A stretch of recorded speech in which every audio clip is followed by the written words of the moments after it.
울려 퍼졌습니다. 매일 밤 우리 세 식구는 따뜻한 저녁 식탁에 둘러앉아 그날 있었던 일들을 이야기했습니다. 저는 행복이 때로는 거창하고 먼 곳에 있는 것이 아니라 바로 이런 소박한 순간들에 있다는 것을 깨달았습니다. 어느 화창한 주말, 제가 민준 씨에게 아빠가 될 기회를 주었던 바로 그 공원에서 세 식구가 산책을 하고 있을 때 민준 씨가 갑자기 멈춰섰습니다. 그는 저를 돌아보았습니다. 그의 눈빛은 진심이 담겨 따뜻했습니다. 서윤아, 나랑 결혼해 줄래? 다이아몬드 반지도 장미꽃도 화려한 말도 없었습니다. 그저 담백하고 소박한 한마디뿐이었습니다. 그는 주머니에서 무언가를 꺼냈습니다. 금이나 백금 반지가 아닌 방금 그가 손수 만든 풀 반지였습니다. 이 반지가 아무 가치 없다는 거 알아. 그가 약간 부끄러워하며 말했습니다. 하지만 내 모든 진심이 담겨 있어. 예전처럼 부유한 삶을 약속할 순 없지만 내 남은 인생 전부를 바쳐 좋은 남편, 좋은 아빠가 되겠다고 약속할게. 다시는 내 눈에서 눈물 흘리게 하지 않을게. 저는 그를 한 번, 그리고 동그란 눈으로 우리를 올려다보는 아들, 아니를 한 번 쳐다보았습니다. 저는 만족스러운 미소를 지었습니다. 다시 눈물이 흘렀지만 이번에는 행복의 눈물이었습니다. 저는 그가 제 손에 풀 반지를 끼워주도록 손을 내밀었습니다. 비 온 뒤에 땅이 굳듯이 폭풍을 지나온 우리의 사랑은 더 강하고 깊게 다시 태어났습니다. 우리는 행복이 돈이나 지위에 있는 것이 아니라 너그러움, 용서, 그리고 진실한 사랑에 있다는 것을 배웠습니다. 산산조각 난 줄 알았던 우리 작은 가족은 마침내 완전한 행복을 되찾았습니다. 행복은 지난날의 아픔이라는 땅 위에서 마침내 아름다운 꽃을 피웠습니다. 안녕하세요. 여유로운 노후 구독자 여러분. 만약 7년 동안 남편과 시댁을 위해 모든 것을 희생한 결과가 감사하다는 말 한마디가 아닌 차가운 이혼 서류 한 장과 멸시 가득한 눈빛뿐이라면 여러분은 어떻게 하시겠습니까? 맨몸으로 법원에서 쫓겨나는 바로 그 순간 눈앞에 수십억 원짜리 최고급 세단이 멈춰섭니다. 하지만 전 시어머니는 고작 마지막 남은 자존심을 지키려 빌린 차일 뿐이라며 비웃음을 날립니다.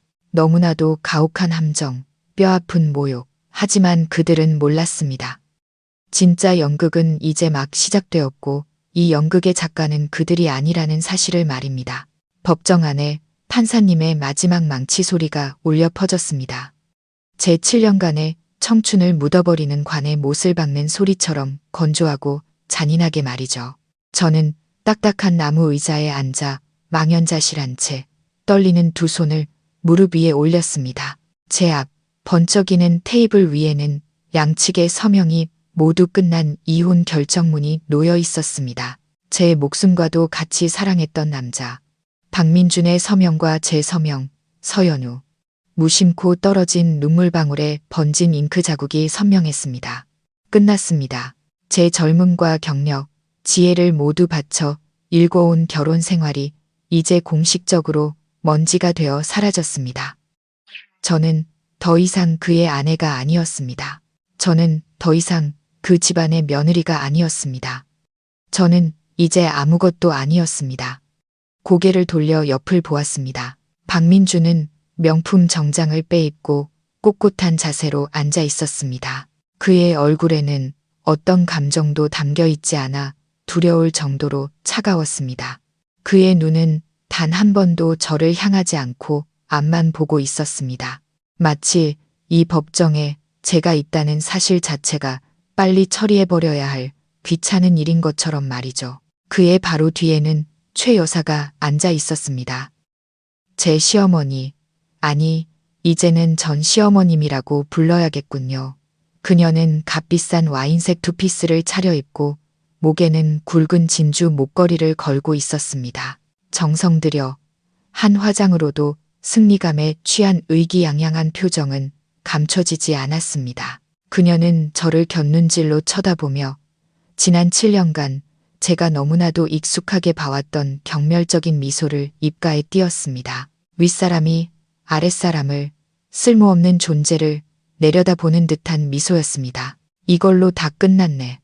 최 여사가 숨 막히는 침묵을 깨며 날카로운 목소리로 말했습니다. 이제 각자 갈 길 가는 거야. 서로 빚진 거 하나 없이. 연우야, 내가 모진 게 아니란다. 내 팔자가 사나워서, 복이 없어서 우리 집안의 큰 복을 감당하지 못하는 걸 어쩌겠니? 어쩌면 이게 너한테는 해방일 수도 있겠다. 내 그 가난한 친정으로 돌아가면 그게 내 분수에 더 맞을지도 모르지. 그녀가 내뱉는 한마디 한마디는 수천 개의 독침이 되어 피 흘리는 제 심장에 박혔습니다. 가난한 친정.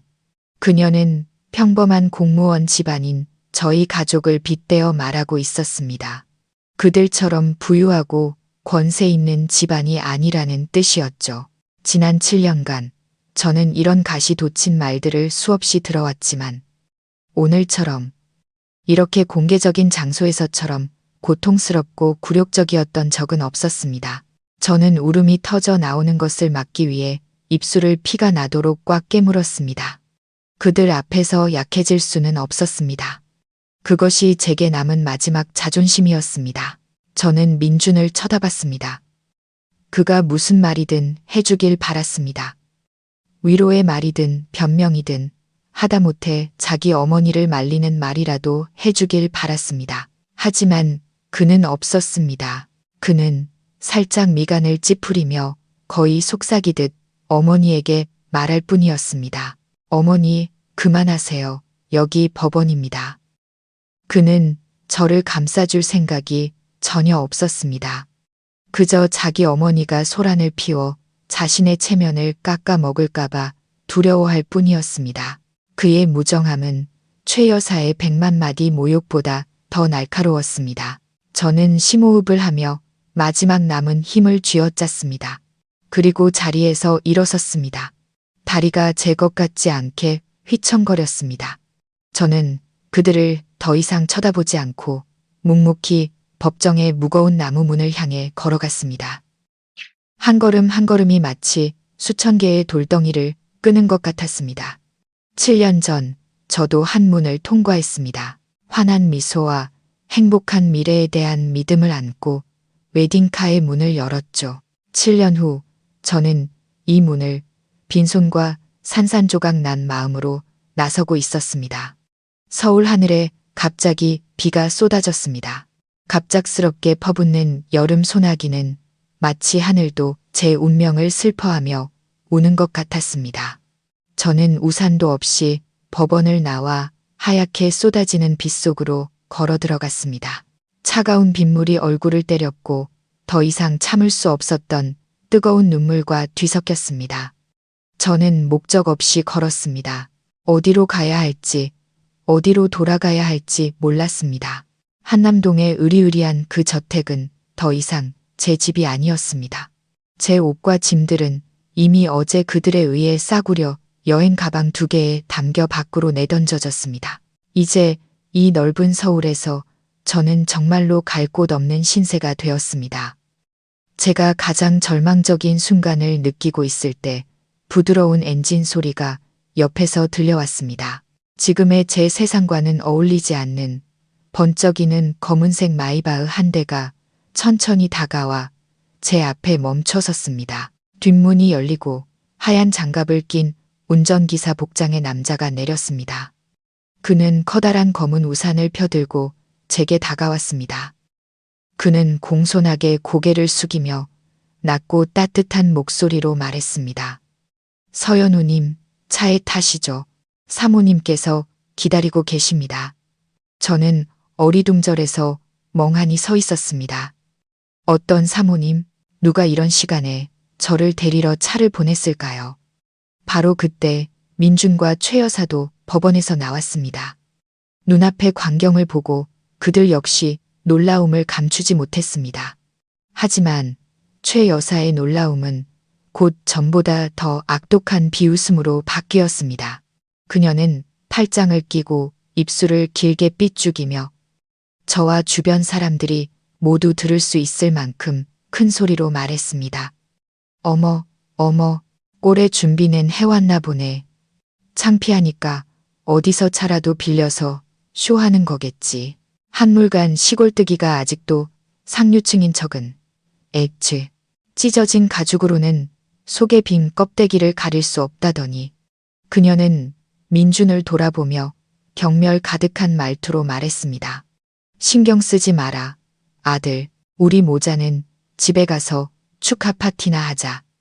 이 빚더미 같은 거머리를 떼어냈으니 이제부터 우리 집안은 훨훨 날아오를 일만 남았어. 그들은 저를 길가의 쓰레기처럼 쳐다보지도 않고 스쳐 지나갔습니다.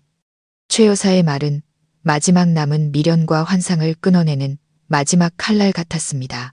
저는 더 이상 아픔을 느끼지 못했습니다. 그저 극한의 공허함과 차가움만이 느껴질 뿐이었습니다. 저는 고개를 들어 여전히 끈기 있게 저를 위해 우산을 받쳐주고 있는 운전기사를 보았습니다.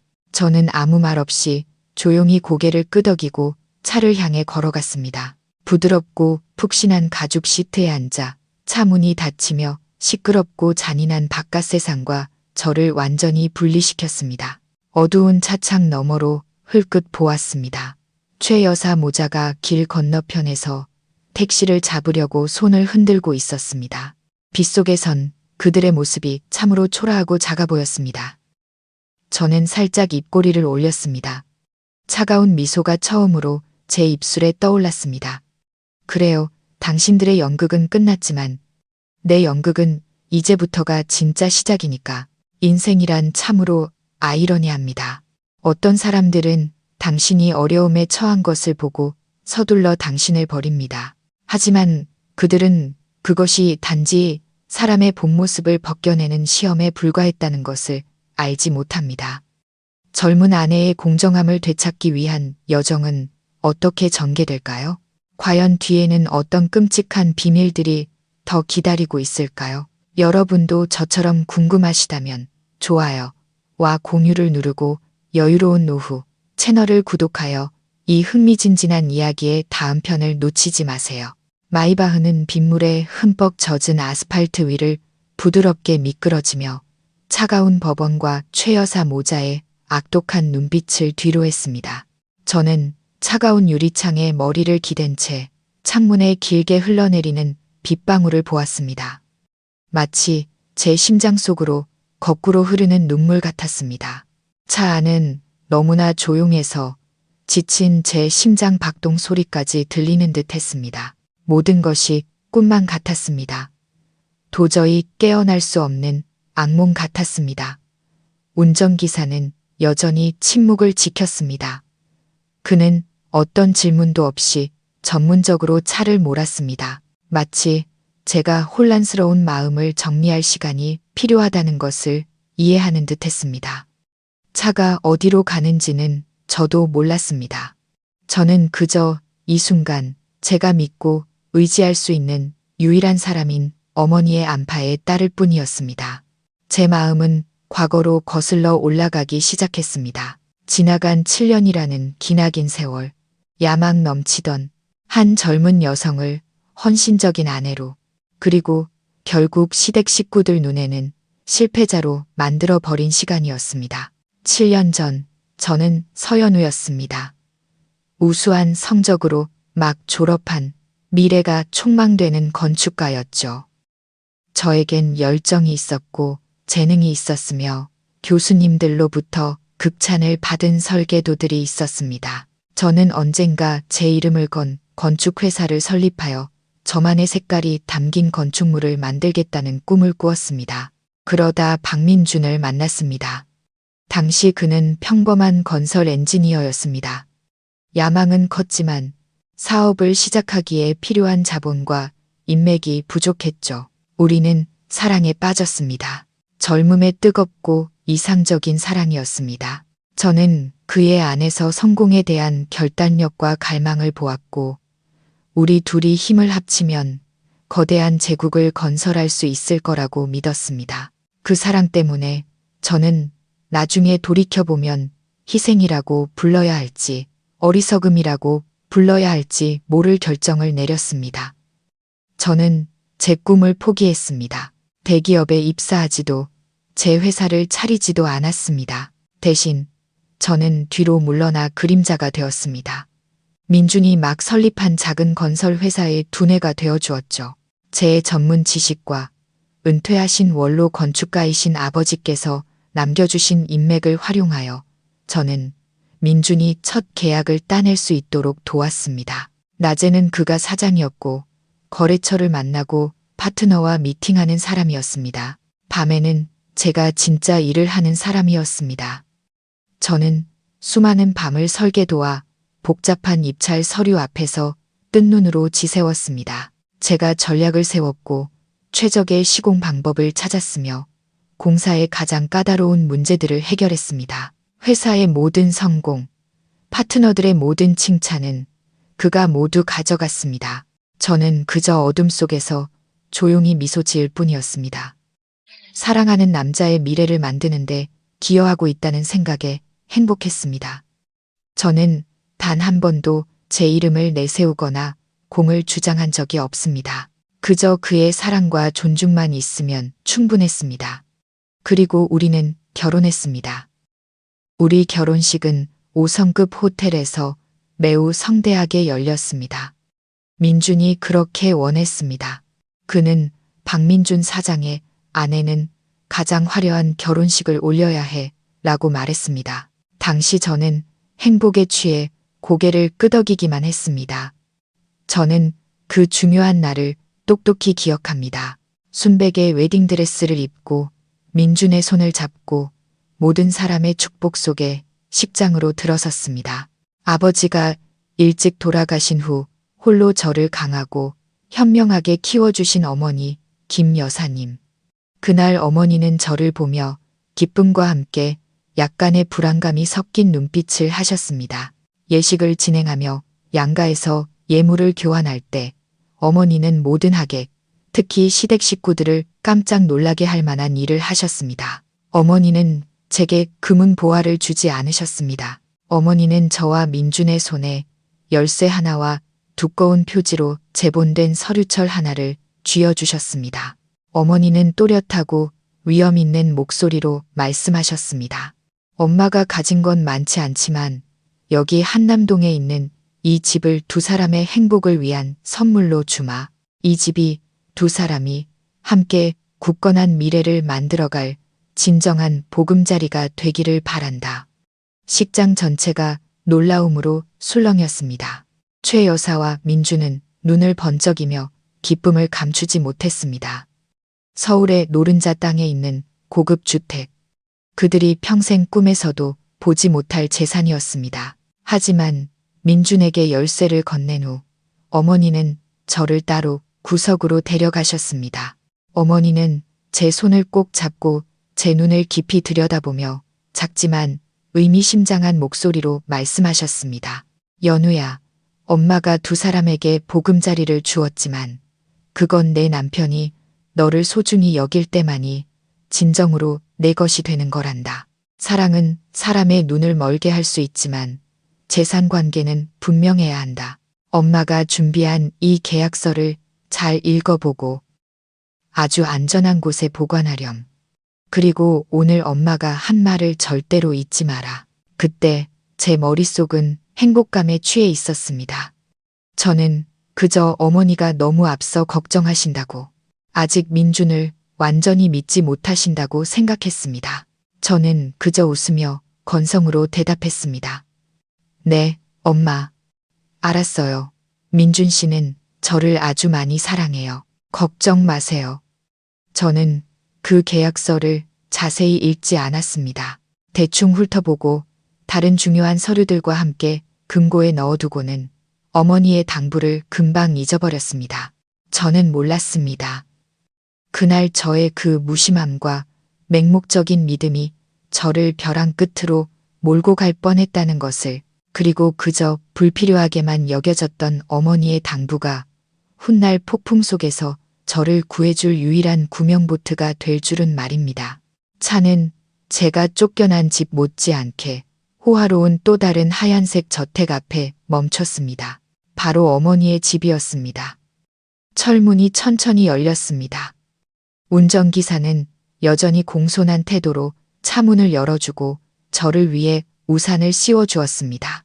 저는 육체적으로나 정신적으로나 완전히 지친 상태로 차에서 내렸습니다. 어머니는 이미 문 앞에서 기다리고 계셨습니다. 어머니는 아무 말 없이 저를 조용히 품에 안아주셨습니다. 어머니의 따뜻한 품은 지난 며칠간 제 심장을 감싸고 있던 차가운 얼음을 녹이는 것 같았습니다. 저는 어머니의 어깨에 고개를 묻고 울음을 터뜨렸습니다. 법정에서부터 꾹 참아왔던 서럽고 고통스러운 울음이었습니다. 어머니는 제가 실컷 울도록 내버려 두셨습니다. 어머니는 제 등을 가볍게 토닥여 주셨습니다. 마른 어머니의 손이었지만 어찌나 든든하게 느껴지던지요. 눈물이 마를 때까지 운 후 어머니는 저를 집 안으로 부축해 따뜻한 생강차 한 잔을 타주셨습니다. 몸 좀 녹이렴. 어머니는 여전히 평온한 목소리로 말씀하셨습니다. 어머니의 침착함에 저는 놀랐지만 바로 그 침착함 덕분에 저도 점차 이성을 되찾을 수 있었습니다. 저는 그곳에 앉아 떨리는 목소리로 어머니에게 모든 이야기를 털어놓았습니다. 오늘 법정에서의 이야기가 아니라 3개월 전 마지막 물방울이 잔을 넘치게 했던 그날의 이야기부터 말입니다. 7년간의 결혼 생활 동안 민준의 회사는 점점 더 커졌습니다. 작은 임대 사무실에서 시작해 이제는 이름 있는 건설 그룹이 되었습니다. 그는 성공한 사업가가 되어 경제 잡지에 자주 등장했습니다. 반면 저는 여전히 집에서 조용히 그의 성공을 뒷받침하는 현모양처였습니다. 저는 질투하거나 무언가를 요구하지 않았습니다. 그저 자랑스러웠을 뿐입니다. 하지만 민주는 변하기 시작했습니다. 그는 집에 늦게 들어오는 날이 많아졌습니다. 갑작스러운 출장도 잦아졌고 사소한 이유로 제게 짜증을 내고 까다롭게 굴었습니다. 그리고 멸시의 정점은 최 여사가 대놓고 아이 문제를 거론하기 시작했을 때였습니다. 그녀는 여기저기 다니며 제가 알도 못 낳는 암탉이라고 아들 낳을 줄 모르는 며느리를 들여 집안이 망조가 들었다고 한탄했습니다. 민주는 다 듣고 있었지만 단 한 번도 저를 위해 나서주지 않았습니다. 여자의 직감은 무언가 잘못되었다고 말해주었습니다. 저는 애써 그 생각을 떨쳐내고 남편을 믿으려 했습니다. 그러던 어느 날 저는 우연히 그의 양복 주머니에서 낯선 신용카드 결제 영수증을 발견했습니다. 수백만 원짜리 명품 핸드백을 구매한 영수증이었습니다. 바로 그가 부산으로 급한 회의를 가야 한다고 말했던 그날이었습니다. 저는 한 번도 그렇게 비싼 선물을 받아본 적이 없었습니다. 심장이 누군가에게 꽉 쥐어짜이는 것 같았습니다. 어머니의 조언에 따라 저는 몰래 사설 탐정을 고용했습니다. 그리고 그들이 가져온 진실은 제가 상상할 수 있었던 것보다 훨씬 더 잔혹했습니다. 민주는 단순히 바람을 피우는 것이 아니었습니다. 그는 젊고 아름다운 모델인 유아라와 1년 넘게 만나고 있었습니다. 그는 그녀에게 명품 가방, 고급 차를 사준 것뿐만 아니라 회사 비상 자금에서 무려 20억 원이라는 거액을 몰래 빼내 그녀에게 고급 아파트를 사주었습니다. 20억. 그것은 제 피와 땀, 제가 수많은 밤을 새워가며 이룬 결과물이었습니다. 그는 그것을 잔인하게 가져가 내연녀에게 바친 것이었습니다. 그날 밤 저는 탐정이 찍어온 사진들, 그와 유아라가 다정하게 껴안고 입 맞추는 사진과 은행 거래 내역 사본을 테이블 위에 올려놓고 그를 기다렸습니다. 민준이 집에 들어와 테이블 위의 것들을 보았을 때 그의 얼굴색이 변했습니다. 그는 부인하지 않았습니다. 그는 그저 낯설고 차가운 눈빛으로 저를 쳐다볼 뿐이었습니다. 다 알아버렸구나. 그는 아무렇지 않은 목소리로 물었습니다. 그의 태연함에 저는 미쳐버릴 것 같았습니다. 어떻게, 박민준, 어떻게 나한테 이럴 수 있어? 7년 동안 내가 당신과 이 집을 위해 얼마나 희생했는데 아직도 부족해? 저는 눈물을 흘리며 소리쳤습니다. 바로 그때 위층에서 최 여사가 내려왔습니다. 아마 모든 것을 들었겠죠. 그녀는 전혀 놀라거나 아들을 말리는 기색이 없었습니다. 그녀는 민준 옆으로 다가가 팔짱을 끼고 승리자의 눈빛으로 저를 쳐다봤습니다. 희생은 무슨 희생? 이 회사는 내 아들이 잘나서 키운 거야. 너는 그냥 빌부터 먹는 식충이에 불과해. 7년 동안 이 집안의 대를 이을 아들 하나 못 낳아주면서 내가 무슨 낯짝으로 공을 노네. 저는 할 말을 잃었습니다. 이것이 그들의 진짜 모습이었습니다. 그들은 전혀 죄책감을 느끼지 않았고 조금의 후회도 없었습니다. 그들은 그저 저를 쫓아낼 핑계와 이유를 기다리고 있었던 것입니다. 너, 유아라가 임신한 거 알아? 최 여사는 자랑스러운 목소리로 말을 이었습니다. 그것도 아주 귀한 아들이야. 네가 못하는 일이면 다른 사람한테 자리를 내어줄 줄도 알아야지. 그때서야 민준이 입을 열었습니다. 그의 목소리는 잔인하고 단호했습니다. 이혼하자. 서류는 이미 준비해뒀어.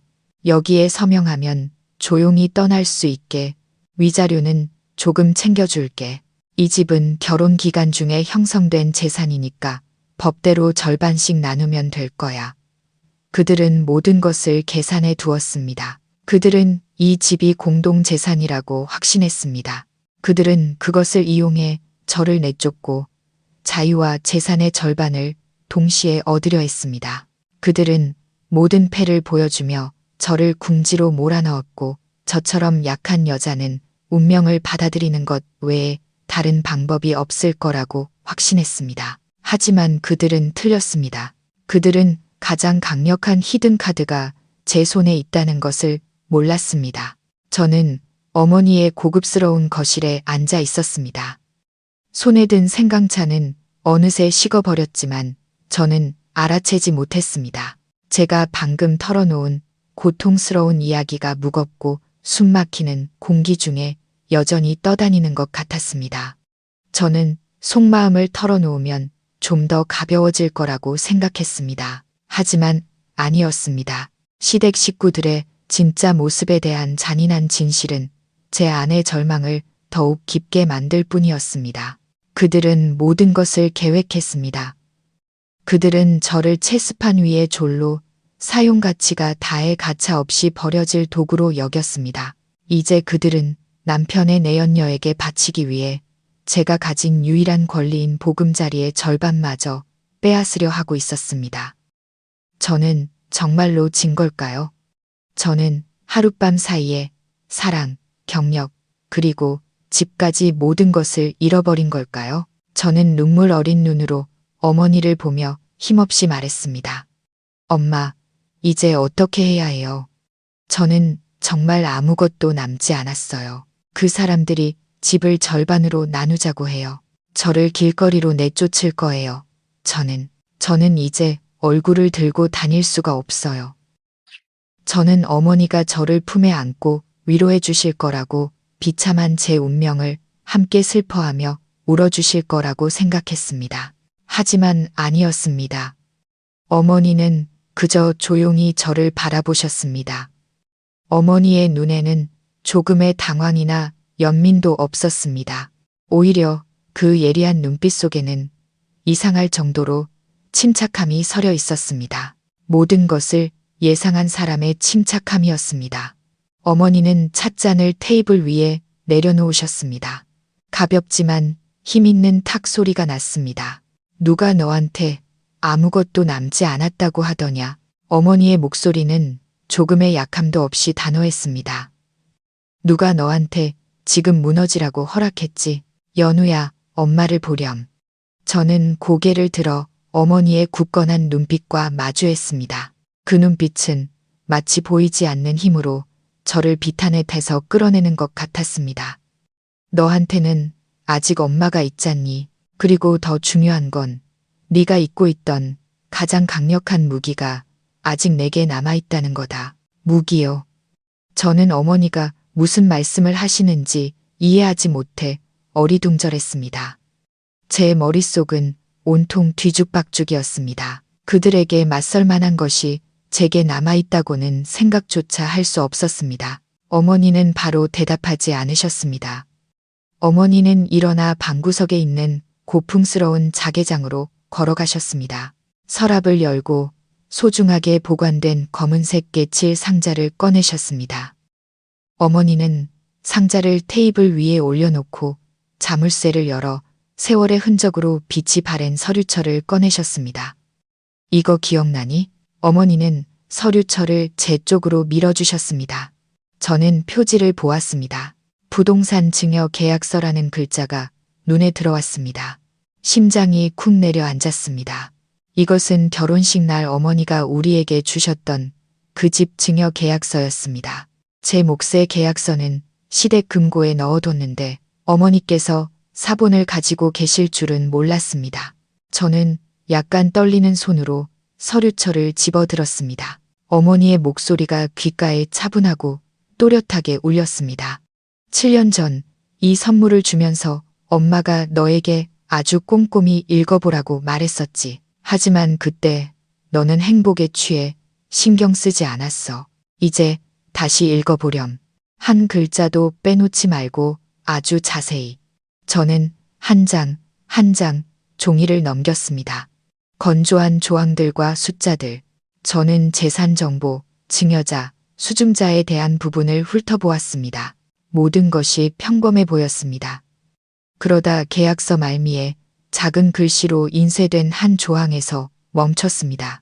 7년 전 그저 평범한 법적 절차라고 생각하고 지나쳤던 조항이었습니다. 하지만 지금 다시 한 글자 한 글자 읽어내려가자 등줄기를 따라 전기가 흐르는 것 같았습니다. 본 증여 계약은 수증자 서연우와 그 배우자 박민준의 행복하고 지속적이며 신의를 지키는 혼인 관계를 전제로 성립된다.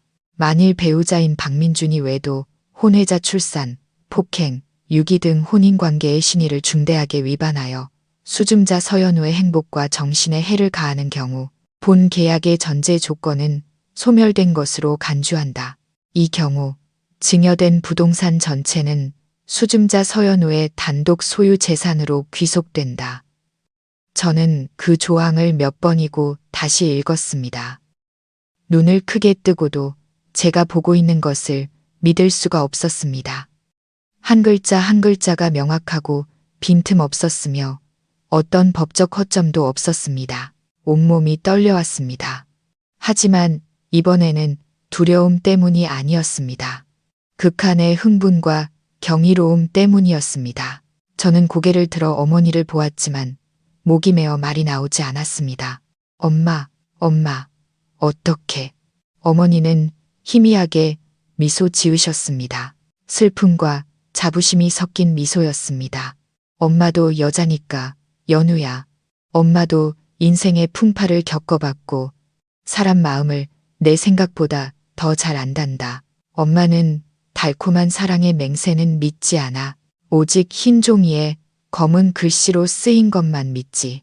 평생 내가 이 조항을 쓸 일이 없기를 바랐어. 하지만 내 남자가 더 이상 그럴 가치가 없는 사람이 되었을 때 너를 보호할 가부과 너에게 돌아올 길 하나쯤은 마련해줘야 한다고 생각했다.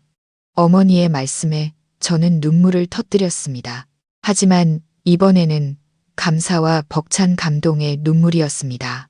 제가 사랑의 눈이 멀어 있을 때 어머니는 조용히 저를 위해 이렇게 안전한 퇴로를 준비해 주셨던 것입니다. 어머니는 제가 전혀 알지 못했던 위험까지 내다보신 것이었습니다. 이 계약서는 단순한 재산이 아니었습니다. 그것은 어머니가 제게 주신 끝없는 사랑이자 보호막이었습니다. 그것은 바로 히든카드였고 패배가 확실해 보였던 게임의 판도를 완전히 뒤집을 수 있는 최강의 무기였습니다. 제 안의 절망이 사라지고 그 자리에는 분노의 불꽃과 강렬한 복수심이 타올랐습니다. 박민준, 최 여사, 당신들은 모든 것을 치밀하게 계산했지만 한 가지를 잊었어. 내 뒤에는 위대한 어머니가 있다는 사실을 말이야. 다시 태어난 기분, 운명의 계약서를 다 읽고 난 후 제가 느낀 감정이 바로 그것이었습니다. 제 안의 나약함과 비탄은 완전히 사라졌습니다. 대신 차갑고 냉철한 결단력만이 남았습니다. 저는 더 이상 심판을 기다리는 희생자가 아니었습니다. 이제 게임의 주도권은 제가 쥐고 있었습니다. 저는 눈물을 닦고 어머니를 똑바로 쳐다보며 이전보다 훨씬 단호해진 목소리로 말했습니다. 엄마, 이제 저 어떻게 해야 해요? 그들이 저에게 하려고 했던 것처럼 모든 것을 잃는 기분이 어떤 건지 똑같이 느끼게 해주고 싶어요. 어머니는 고개를 끄덕이셨고 눈에는 만족스러운 빛이 감돌았습니다. 그래, 그게 내 딸이지. 눈물은 아무것도 해결해 주지 않아. 행동만이 정의를 되찾을 수 있단다. 시끄럽게 소리 지르고 욕하는 건 패배자들이나 하는 복수 방식이야. 우리는 우리의 방식으로 가장 똑똑하고 고통스러운 방식으로 그들이 대가를 치르게 할 거다. 어머니는 저를 앉히고 치밀한 계획을 설명하기 시작하셨습니다. 나중에 돌이켜봐도 어머니의 그 놀라운 계산에 소름이 돋을 정도의 EJ 계략이었습니다. 첫째, 어머니는 낮고 분명한 목소리로 시작하셨습니다. 증거가 더 필요해.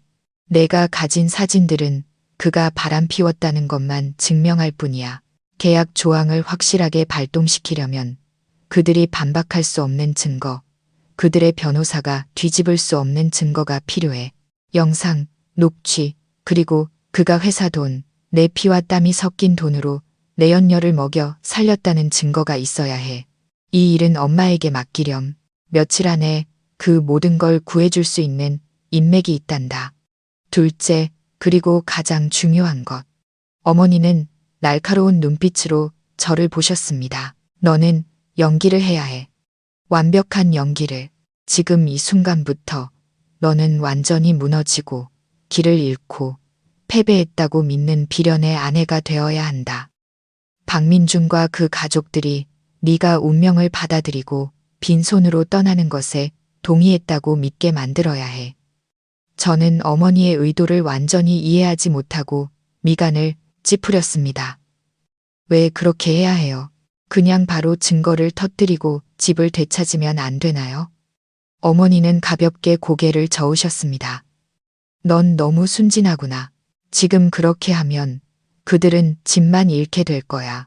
그들에게는 아직 회사가 있고 박민준이 횡령한 돈도 남아있겠지. 아픈 일격을 당하겠지만 무너지지는 않을 거다. 게다가 그 교활한 놈이 재산을 빼돌리거나 집행 과정에서 널 괴롭히지 않을 거라고 확신할 수 있니? 아니, 절대 그들에게 반격할 기회를 주어서는 안 돼.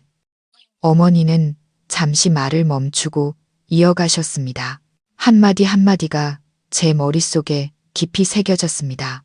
우리의 목표가 뭐지?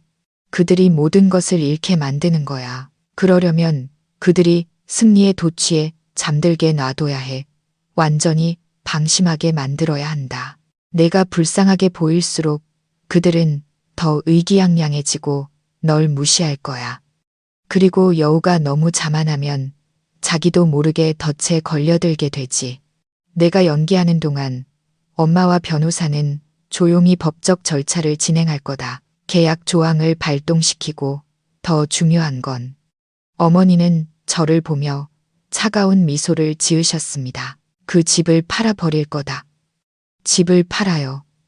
저는 깜짝 놀랐습니다. 너무나 대담한 생각이었습니다. 한 번도 생각해 본 적 없는 일이었습니다. 누구한테요? 엄마의 아주 믿을 만한 사업 파트너에게. 모든 일은 신속하고 비밀리에 진행될 거야. 박민준과 그 어미가 법원에서 소환장을 받을 때쯤이면 그 집은 이미 내 소유가 아닐 거다. 그건 돈이 되어 있겠지. 엄마가 널 위해 준비해둔 해외 계좌에 안전하게 들어있는 거액의 돈 말이야. 그때가 되면 그들은 자신들이 싸우고 있던 것, 공동 재산이라고 생각했던 것이 사실은 텅 빈 껍데기에 불과했다는 걸 깨닫게 될 거야. 어머니의 계획에 머리가 어지러웠습니다. 너무나 완벽하고 잔인했지만 또한 너무나 통쾌했습니다. 어머니는 상대방에게 단 하나의 살길도 남겨두지 않고 모든 수를 계산해 두셨습니다. 어머니는 단순히 집을 되찾으려는 것이 아니었습니다. 그들의 가장 큰 희망을 가장 쓰라린 절망으로 바꾸고 싶어 하셨습니다. 돈이 손에 들어오면 넌 다시 시작할 자본을 갖게 될 거야. 내 자신의 회사를 설립해서 그의 경쟁 상대가 되는 거지. 그가 너에게서 빼앗아간 모든 것을 되찾는 거야. 그게 바로 가장 달콤한 복수란다. 연우야, 내 자신의 재능으로 널 배신한 자를 무너뜨리는 것. 저는 어머니를 보며 끝없는 존경심이 솟아올랐습니다. 이제야 알 것 같았습니다. 어머니가 어떻게 혼자 힘으로 이 모든 것을 일구셨는지. 어머니의 지혜와 배짱은 정말 대단했습니다. 제 안에 불꽃이 격렬하게 타올랐습니다. 저는 더 이상 두렵지 않았습니다. 오직 짜릿한 흥분만이 느껴졌습니다. 저는 단호하게 고개를 끄덕였습니다. 엄마, 이제 어떻게 해야 할지 알겠어요. 이 연극 반드시 완벽하게 해낼게요. 그날 밤 저는 그 집으로 돌아갔습니다. 저는 패배자의 모습으로 집에 들어섰습니다. 눈은 퉁퉁 부었고 얼굴은 넋이 나가 있었습니다. 민준과 최 여사는 거실에서 TV를 보고 있었습니다. 제가 돌아온 것을 보고는 흘끗 쳐다볼 뿐 다시 화면에 시선을 고정했습니다. 어떤 말도 걸지 않았습니다. 그들의 침묵은 수천 마디의 욕설보다 더 아팠습니다. 저는 조용히 방으로 올라가 문을 닫았습니다. 침대 가장자리에 앉아 익숙한 방을 바라보자 가슴이 찢어지는 듯 아팠습니다. 하지만 그 고통은 곧 차가운 생각으로 대체되었습니다. 마음껏 즐겨. 이 집에서의 마지막 날들을 마음껏 즐기라고. 왜냐하면 머지않아 이 모든 것은 더 이상 당신들 것이 아닐 테니까. 저의 연극은 공식적으로 시작되었습니다. 한때 보금자리였던 그 집으로 돌아온 것은 이제 마치 제가 유일하게 대본을 아는 주연 배우가 된 거대한 무대 같았습니다. 매일이 제 인내력과 연기력을 시험하는 도전이었습니다. 저는 분노와 혐오감을 마음속 깊은 곳에 묻어두고 불쌍하고 무너져 내린 완전히 무력한 아내의 가면을 써야 했습니다. 가족 식사 시간은 정신적인 고문이 되었습니다.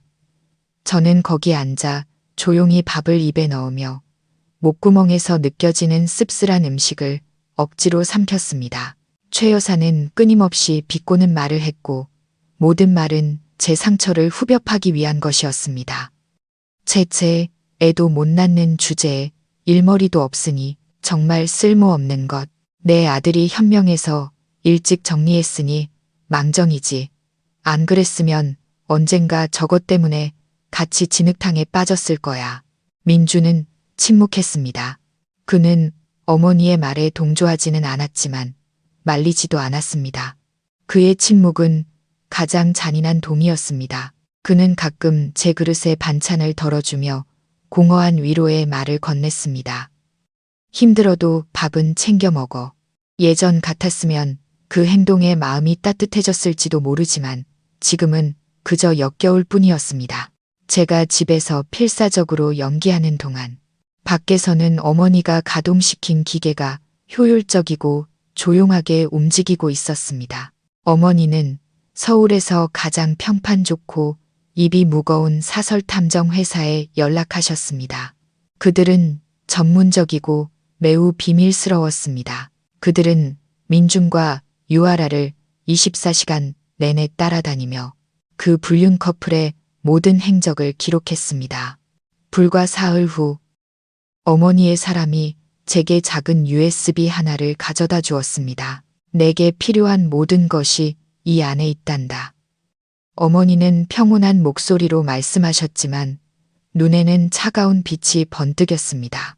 그날 밤 민준과 최 여사가 잠든 것을 확인한 후 저는 방문을 잠그고 USB를 노트북에 꽂았습니다. 심장이 가슴속에서 쿵쾅거렸습니다.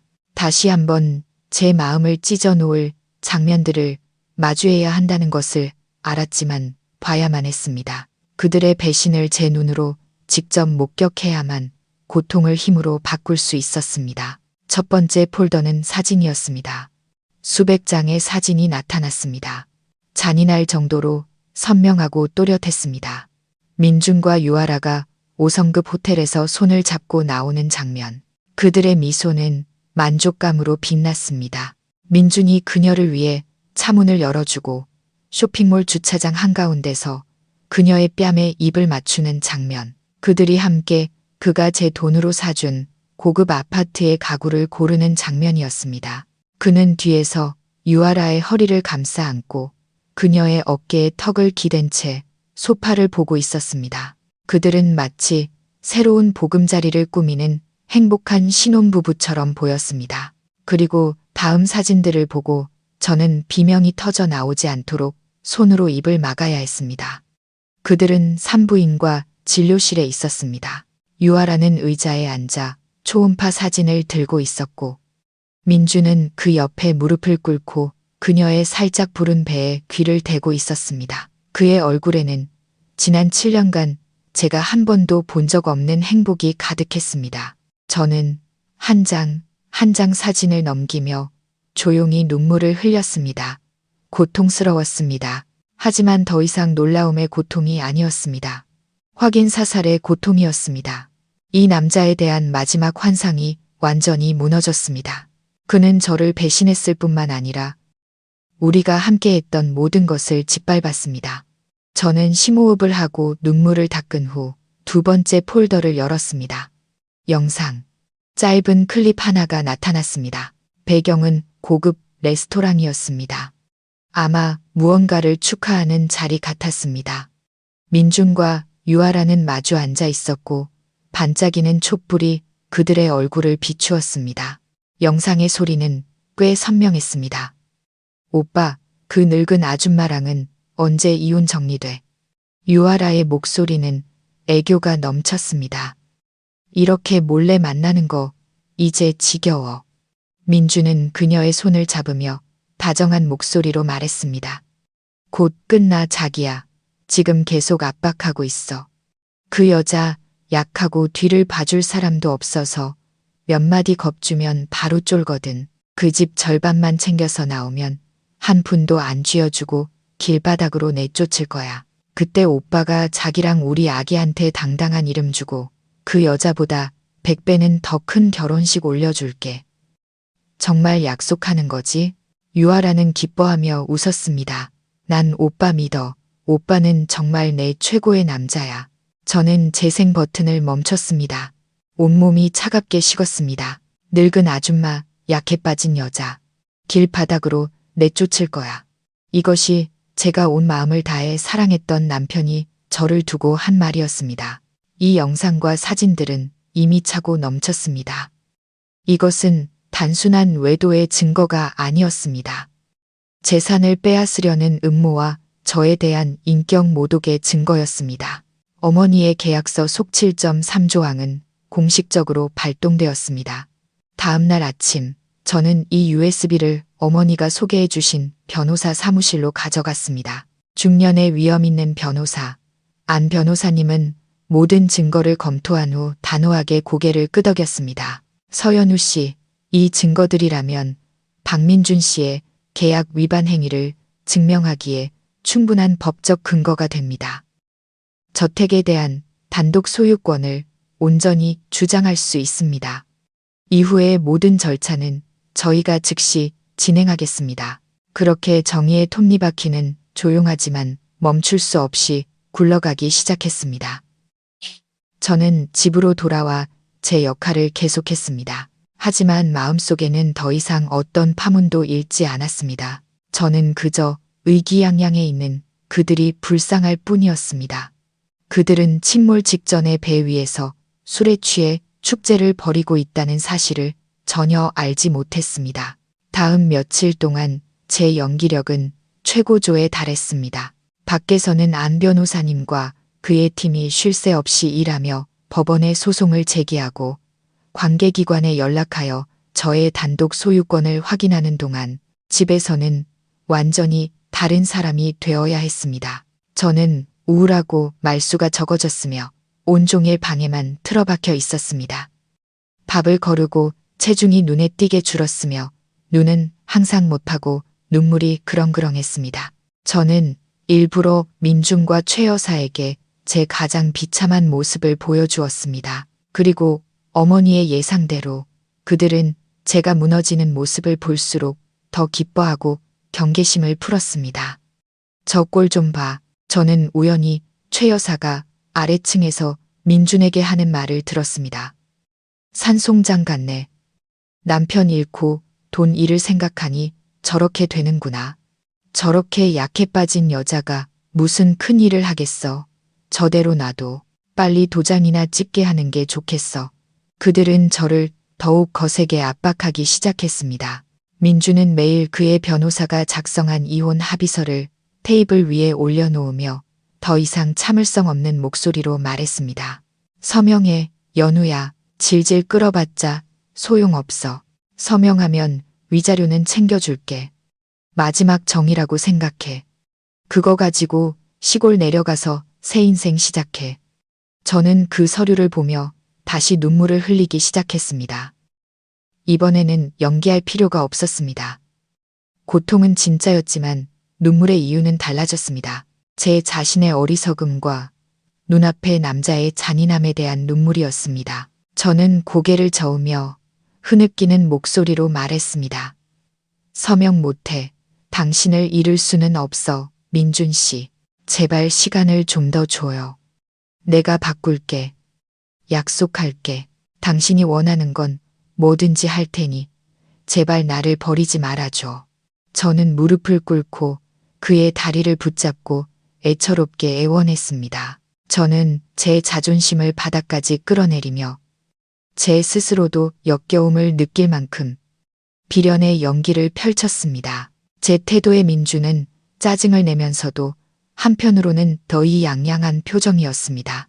그는 저를 일으켜 세우며 목소리는 조금 부드러워졌지만 여전히 거만한 태도로 말했습니다. 내가 널 버리는 게 아니라 우리가 더 이상 맞지 않는 거야. 내 자신을 좀 봐. 옛날에 서연우가 맞니? 넌 항상 일밖에 몰랐잖아. 남편한테는 관심도 없고 심지어 아이도 낳아주지 못했잖아. 넌 더 이상 나한테 어울리지 않아. 알겠어? 그는 마치 그것이 당연한 사실인 것처럼 아무렇지 않게 그런 말들을 내뱉었습니다. 그는 모든 잘못이 저에게 있으며 제가 죄인이고 자격이 없는 사람이라는 생각을 제 머릿속에 심으려 했습니다. 그리고 저는 심리적으로 조종당하는 사람의 역할을 완벽하게 해냈습니다. 저는 눈물을 흘리며 고개를 끄덕이고 중얼거렸습니다. 내 잘못이야. 전부 내 잘못이야. 저의 연기는 그들을 완전히 설득했습니다. 그들은 제가 완전히 무너졌고 저항 의지를 모두 잃었으며 그들의 손에 놀아나는 꼭두각시에 불과하다고 믿었습니다. 저에 대한 그들의 경계심은 0으로 떨어졌습니다. 이것이 바로 어머니와 안 변호사님이 기다리던 절호의 기회였습니다. 제가 고통 속에 몸부림치는 동안 안 변호사님은 신속하게 모든 법적 절차를 마쳤습니다. 법원은 우리가 제출한 반박할 수 없는 증거를 바탕으로 저의 단독 주택 소유권을 인정하는 결정을 내렸습니다. 법원의 결정이 나자마자 어머니는 즉시 행동에 옮기셨습니다. 구매자는 이미 정해져 있었습니다. 어머니의 오랜 사업 파트너이자 매우 신뢰하는 친구인 남 사장님이었습니다. 거래는 신속하고 은밀하게 이루어졌습니다. 집을 판 거액의 돈은 어머니가 저를 위해 미리 만들어둔 스위스 은행 계좌로 바로 입금되었습니다. 모든 흔적은 깨끗하게 지워졌습니다. 법적으로 한남동 저택은 더 이상 저와 아무런 관련이 없게 되었습니다. 법원에 가기 전 마지막 날, 저는 민준에게 전화를 걸었습니다. 약하고 체념한 목소리로 말했습니다. 알았어. 내일 서명할게. 전화기 너머로 그의 안도의 한숨 소리가 들렸습니다. 잘 생각했어, 연우야. 그게 우리 모두를 위한 길이야. 그는 그것이 항복의 말이 아니라 마지막 선전포고라는 것을 전혀 알지 못했습니다. 그날 밤 온 가족이 잠든 후 저는 조용히 짐을 쌌습니다. 많은 것을 가져가지 않았습니다. 부모님의 유품 몇 가지, 옷 몇 벌, 그리고 가장 중요한 오래전에 그 집 증여 계약서만 챙겼습니다. 7년 동안 함께했던 방을 떠나기 전 저는 잠시 멈춰 마지막으로 방을 둘러보았습니다. 이곳은 한때 제 사랑과 희망을 담고 있었지만 이제는 거짓과 배신만이 남아 있었습니다. 저는 전혀 미련을 느끼지 않았습니다. 오히려 이상할 정도로 가벼운 마음이 들었습니다. 저는 금으로 만든 새 장을 떠나 저 자신의 자유를 찾아가는 중이었습니다. 저는 조용히 여행 가방을 끌고 집을 나와 골목 어귀에서 미리 기다리고 있던 택시를 타고 곧장 어머니 댁으로 향했습니다. 서울의 밤은 여전히 화려한 불빛으로 빛나고 있었지만 제 마음속에는 새로운 새벽이 밝아오고 있었습니다. 비련의 연극은 끝났습니다. 내일 법정의 막이 오르면 저의 진짜 역할이 시작될 것입니다. 그날 아침 서울 하늘은 잿빛으로 무겁게 가라앉아 있었습니다. 먹구름이 몰려드는 것이 곧 폭풍우가 닥칠 것을 예고하는 듯 했습니다. 저는 법원 정문 앞에 서 있었지만 마음은 이상하게도 평온했습니다. 며칠 전처럼 떨리거나 두렵지 않았습니다. 대신 폭풍 전의 호수처럼 고요했습니다. 저는 단순한 검은색 원피스를 입고 잠 못 이룬 밤의 흔적을 가릴 정도로만 가볍게 화장을 했습니다. 하지만 눈빛은 굳이 감추려 하지 않았습니다.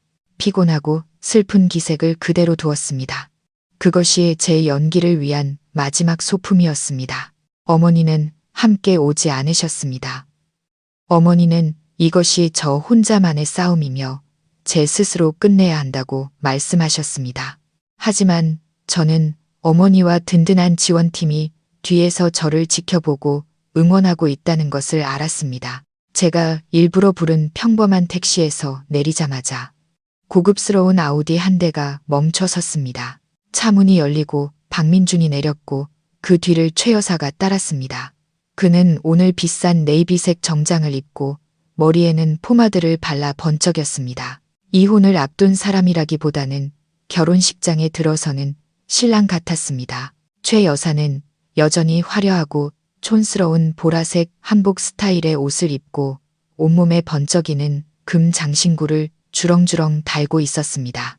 그녀는 저를 보자 의기양양한 눈빛을 보이며 경멸적인 미소를 지었습니다. 그녀는 저를 스쳐 지나가며 일부러 제 어깨를 살짝 치고는 제가 들을 수 있을 만큼 작은 소리로 말했습니다. 네, 그 돼지우리로 돌아갈 준비나 하시지. 저는 아무 말 없이 손에 든 가방 끈만 꽉 쥐었습니다. 바로 그때 주머니 속 핸드폰이 짧게 진동했습니다. 몰래 꺼내 확인했습니다. 안 변호사님의 문자였습니다. 짧지만 천금 같은 무게가 담긴 메시지였습니다. 사모님, 모든 절차 완료되었습니다. 금액은 안전하게 계좌로 이체되었습니다. 모든 일이 순조롭게 진행되기를 바랍니다. 문자를 읽고 저는 심호흡을 한 후 아무렇지 않게 핸드폰을 집어넣었습니다. 모든 준비는 끝났습니다. 그물은 완벽하게 쳐졌습니다. 저는 고개를 들어 법원의 위험 있는 문을 바라보았습니다. 지금 이 순간 이곳은 저를 심판하는 곳이 아니라 제 스스로 연출한 비극의 막을 내리는 무대였습니다. 저는 차갑고 엄숙한 분위기의 법정 안으로 들어갔습니다. 피고석에 앉아 등을 펴고 앞을 보았습니다. 민준과 최 여사는 맞은편 줄에 앉아 서로 속삭이며 가끔 저를 동정과 조롱이 섞인 눈빛으로 쳐다봤습니다. 그들은 스스로 함정에 빠져든 순진한 먹잇감을 동정하고 있었습니다. 그들은 이 먹잇감이 어느새 사냥꾼으로 변했다는 사실을 전혀 알지 못했습니다. 재판은 놀라울 정도로 빨리 진행되었습니다. 제가 민준 측이 이혼 소장에 제시한 모든 조항을 순순히 받아들였기 때문에 거의 아무런 다툼도 없었습니다. 나 서연우는 자발적으로 이혼에 동의하며 공동재산 분할을 요구하지 않고 부양료 또한 요구하지 않는다. 민준 측 변호사가 낭독하는 한마디 한마디는 제 패배를 알리는 선고문처럼 또렷하게 울렸습니다. 판사님은 각 조항마다 저를 돌아보며 물었습니다. 피고는 이 조항에 동의하십니까? 그리고 그때마다 저는 고개를 끄덕이며 약하지만 분명한 목소리로 대답했습니다. 네, 동의합니다. 최 여사의 입가에 걸린 미소가 점점 더 커지는 것이 똑똑히 보였고 민준의 눈빛도 안도감으로 풀렸습니다. 그들은 너무나도 쉽게 목적을 달성했습니다. 한 푼도 들이지 않고 저를 쫓아냈습니다. 심지어 그들은 저택의 절반을 어떻게 나눌지에 대해 희희낙낙하며 생각하고 있을 것이었습니다. 마침내 가장 중요한 순간이 왔습니다. 판사님이 저와 민준 앞으로 이혼 결정문을 밀었습니다. 양측 서명하십시오. 민준은 조금의 망설임도 없이 펜을 집어들고 마치 저를 최대한 빨리 털어버리고 싶다는 듯 단호하고 힘있게 서명했습니다. 그리고 그는 종이를 제 쪽으로 밀었습니다. 법정은 조용했고 모든 시선이 제게 쏠렸습니다. 저는 제 서명을 할 빈칸을 보았습니다. 저의 7년간의 결혼 생활에 마침표를 찍을 자리였습니다. 저는 펜을 들었습니다. 손이 떨렸습니다. 두려움 때문이 아니라 형언할 수 없는 감정, 아주 가까이 다가온 해방감 때문이었습니다. 저는 천천히 제 이름을 서명했습니다. 서연우. 검은 잉크가 흰 종이 위에 깊이 새겨졌습니다. 끝났습니다. 제가 펜을 내려놓는 순간 민준 모자의 안도의 한숨 소리가 들렸습니다. 판사님이 나무 망치를 책상에 내리쳤고 건조한 소리가 울려 퍼졌습니다. 이 시간부로 박민준 씨와 서연우 씨의 혼인관계는 공식적으로 종료되었음을 선언합니다. 저는 일어서서 그들을 보지도 다른 누구도 보지도 않았습니다.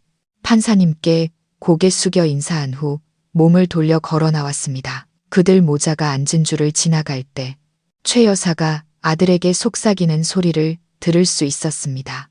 축하 파티 해야지, 아들. 오늘 밤에 파티 열어야겠다. 아라한테도 전화해서 같이 축하하자고 해야지. 저는 법정문을 나서며 지난 7년간 제 어깨를 짓누르던 무거운 짐을 벗어던진 기분이었습니다. 저는 더 이상 그의 아내가 아니었고 그녀의 며느리도 아니었습니다. 저는 자유로워졌습니다. 밖의 비는 그치고 상쾌하고 시원한 공기가 감돌았습니다. 비 온 뒤에 약한 햇살이 고인 무릉덩이에 비쳐 반짝였습니다. 저는 그곳에 서서 깊게 숨을 들이쉬며 자유의 냄새를 맡았습니다. 그리고 익숙한 광경이 반복되었습니다. 번쩍이는 검은색 마이바흐가 다시 한번 나타나 부드럽게 다가와 제 앞에 멈췄습니다. 운전기사는 여전히 깔끔한 제복 차림으로 내려와 차 문을 열고 공손하게 고개를 숙였습니다. 하지만 이번에 제 태도는 완전히 달랐습니다. 저는 더 이상 어리둥절하지도 두려워하지도 않았습니다. 저는 진심 어린 미소를 지으며 아무렇지 않게 차에 올라탔습니다. 차 문이 닫히자마자 민준과 최 여사도 나왔습니다. 그들은 막 출발하려는 고급 세단을 보고 멍하니 서 있었습니다. 최 여사는 다시 입술을 삐죽이며 익숙한 말을 반복했지만 이번에는 그녀의 말투에 자신감이 좀 덜했습니다. 또 저 빌린 차야? 정말 허세는. 민주는 가만히 서서 차를 뚫어지게 쳐다보았습니다. 그의 미간이 찌푸려졌고 의심의 빛이 얼굴에 떠오르기 시작했습니다. 아마 그는 무언가 잘못되었다고 느끼기 시작했을 것입니다. 하지만 이미 너무 늦었습니다. 차는 천천히 움직이기 시작했습니다. 어두운 차창 너머로 저는 그들 모자가 서 있는 것을 보았습니다. 백미러 속에서 그들의 모습은 점점 작아지고 흐려졌습니다. 저는 핸드폰을 꺼내 어머니에게 전화를 걸었습니다. 엄마, 다 끝났어요. 전화기 너머로 어머니의 따뜻하고 자랑스러운 목소리가 들려왔습니다. 잘했다, 내 딸. 돌아온 걸 환영한다. 저는 의자에 몸을 기댄 채 비겐 뒤에 맑은 하늘을 보았습니다. 제 인생의 낡은 장은 공식적으로 끝났습니다. 그리고 새로운 장, 더 화려하고 눈부신 장이 저를 기다리고 있었습니다. 그들의 연극은 막을 내렸지만 제 연극의 하이라이트는 이제 막 시작되었을 뿐입니다. 최 여사의 카랑카랑한 웃음소리가 고급 레스토랑 전체에 울려 퍼졌습니다. 그녀는 붉은 와인이 담긴 잔을 들어 올렸습니다. 흥분으로 얼굴이 붉게 달아오른 그녀가 목소리를 높였습니다. 자, 건배. 드디어 우리 아들이 그 빚더미를 벗어난 것을 축하하며 우리 가족이 이제부터 더 찬란한 새 장을 열게 된 것을 축하하며 박민준도 맞은편에 앉아 잔을 들었습니다. 만족스러운 미소가 그의 입가에 선명했습니다. 법정에서 보였던 긴장되고 차가운 모습은 온데간데 없었습니다. 지금 그는 마치 복권에 당첨된 사람처럼 편안해 보였습니다. 그의 옆에 앉은 유아라는 그의 어깨에 머리를 기대고 약지에 끼워진 새로운 다이아몬드 반지를 만지작거리며 꿀처럼 달콤한 목소리로 말했습니다. 축하해, 자기. 이제 자기는 자유야. 나랑 우리 아기가 당당하게 자기 곁에 있을 수 있게 됐어. 그들의 축하 파티는 법원을 떠나자마자 열렸습니다. 그들은 예전에 제가 함께 가지 않으면 민준이 감히 발도 들여놓지 못했던 서울에서 가장 비싼 프렌치 레스토랑을 선택했습니다. 그들은 가장 비싼 음식을 주문하고 최고급 와인을 땄습니다. 그들은 자신들의 승리를 축하하고 있었습니다. 너무나 쉽고 완벽하게 손에 넣었다고 믿는 승리였습니다. 엄마가 다 계산해뒀지. 최 여사는 기름진 푸아그라를 한 입 먹으며 계산적인 표정으로 말했습니다. 그 집 변호사 말로는 혼인 중에 형성된 재산이래. 이혼했으니 당연히 절반을 요구해야지. 근데 그 연우라는 애가 멍청하고 지금 충격받은 상태니까 조금만 압박하면 무서워서 바로 집 팔아서 돈 나눠줄 거야. 우리 쪽 사람을 구매자로 내세워서 가격을 확 낮추는 거지. 그럼 우리는 돈도 받고 헐값에 그 집을 다시 사들이는 거야. 돈도 생기고 집도 생기는 셈이지. 그녀의 계획은 참으로 악독하고 완벽했습니다. 민주는 감탄하며 고개를 끄덕였고 그의 눈은 탐욕으로 빛났습니다. 유아라는 킥킥 웃으며 자신이 곧 수십억 원짜리 저택의 안주인이 될 상상에 잠겼습니다. 화려한 파티 후 세 사람은 기쁨에 차 아우디에 올라탔습니다. 민준이 운전하고 유아라가 조수석에, 최 여사는 뒷좌석에 앉아 계속 휘파람을 불었습니다. 그들은 민준이 유아라에게 사준 아파트로 가지 않았습니다. 그들의 목적지는 한남동. 그들이 이미 자신들의 것이라고 여기는 그 저택이었습니다. 오늘부터 여기가 우리 새 집이야. 민준이 신나게 선언했습니다. 이제부터 여긴 자기랑 나랑 우리 아들의 보금자리가 될 거야. 유아라는 기쁨의 소리를 지르며 민준의 목을 끌어안았습니다. 차는 부유한 꿈과 더러운 음모를 싣고 밤속을 질주했습니다. 차는 익숙한 단철 대문 앞에 멈췄습니다. 차 안에 불빛이 비치자 저택의 웅장하고 고급스러운 모습이 드러났습니다. 너무 예쁘다, 오빠. 유아라가 감탄했습니다. 내가 이런 곳에서 살게 될 줄은 꿈에도 몰랐어. 민주는 의기양양하게 미소 지었습니다. 그는 차에서 내려 리모컨을 들고 대문 열림 버튼을 눌렀습니다. 하지만 아무 일도 일어나지 않았습니다. 대문은 굳게 닫힌 채 미동도 하지 않았습니다. 그는 미간을 찌푸리며 몇 번 더 눌렀지만 소용없었습니다. 이상하네. 왜 안 열리지? 배터리가 다 됐나? 그는 중얼거리며 대문으로 다가가 열쇠로 열려고 했습니다. 하지만 가까이 다가갔을 때 그는 얼어붙었습니다. 기존의 열쇠 구멍은 완전히 새로운, 그가 한 번도 본 적 없는 최신식 전자 잠금 장치로 바뀌어 있었습니다. 그의 심장에 불길한 예감이 스쳤습니다. 바로 그때 최 여사의 시선이 대문에 단정하게 걸려있는 낯선 물건에 멈췄습니다. 글씨가 정성스럽게 새겨진 작은 나무 팻말이었습니다. 그녀는 눈을 가늘게 뜨고 한 글자 한 글자 크게 읽었습니다.